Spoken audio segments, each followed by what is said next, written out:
ಮೋಸ ಮಾಡಿದವರ ಜೀವನದಲ್ಲಿ ಮೌನವಾಗಿಯೇ ಆಟ ಆಡಬೇಕು.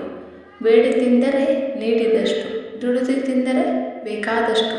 ಕೆಲವೊಂದನ್ನು ಮನಸ್ಸು ಒಪ್ಪಿಕೊಳ್ಳದಿದ್ದರೂ ಬದುಕು ಅನಿವಾರ್ಯವಾಗಿ ಒಪ್ಪಿಸಿಬಿಡುತ್ತದೆ. ಹಣ ಎಂದರೆ ಉಪ್ಪು ಇದ್ದಂತೆ, ಅದನ್ನು ಸ್ವಲ್ಪವೇ ನಾಲಿಗೆಯ ಮೇಲೇರಿಸಿಕೊಂಡರೆ ರುಚಿ, ಹೆಚ್ಚಾಗಿ ತಿಂದರೆ ದಾಹ.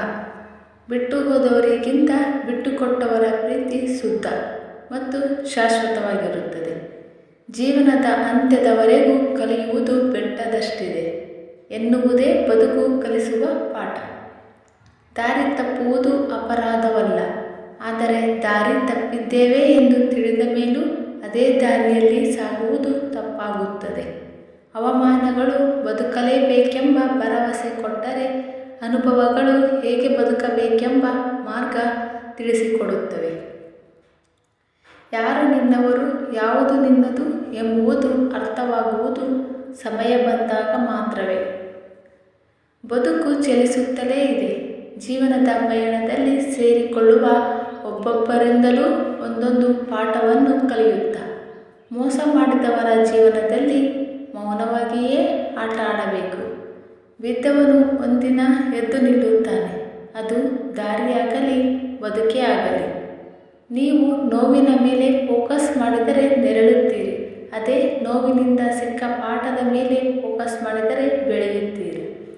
ಆತ್ಮವಿಶ್ವಾಸದ ಮೇಲೆ ನಂಬಿಕೆ ಹೇಗಿರಬೇಕೆಂದರೆ, 1000 ಸಲ ಸೋತರೂ ಮತ್ತೆ ಪ್ರಯತ್ನಿಸಿ ನೋಡೋಣ, ಗೆಲುವು ಸಿಗಬಹುದೇನೋ ಅನ್ನೋ ಥರ.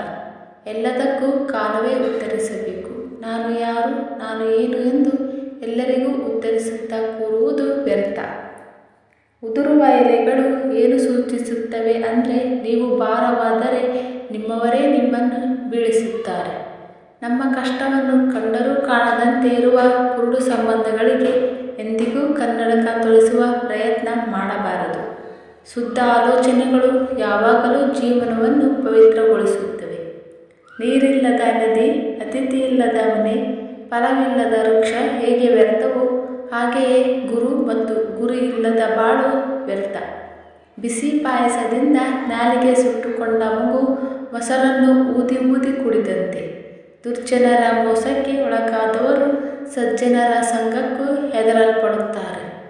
ಹುಟ್ಟಿದರೆ ತಾಯಿ ಸಂತೋಷ ಪಡಬೇಕು, ಬೆಳೆದರೆ ತಂದೆ ಗರ್ವ ಪಡಬೇಕು, ಬದುಕಿದರೆ ಸಮಾಜ ಇಷ್ಟಪಡಬೇಕು, ಸತ್ತರೆ ವೈರಿಯೂ ಕಣ್ಣೀರಿಡಬೇಕು.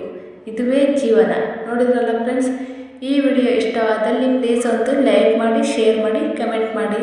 ವಿಡಿಯೋ ನೋಡಿದ್ದಕ್ಕಾಗಿ ಧನ್ಯವಾದಗಳು. Thank you for watching.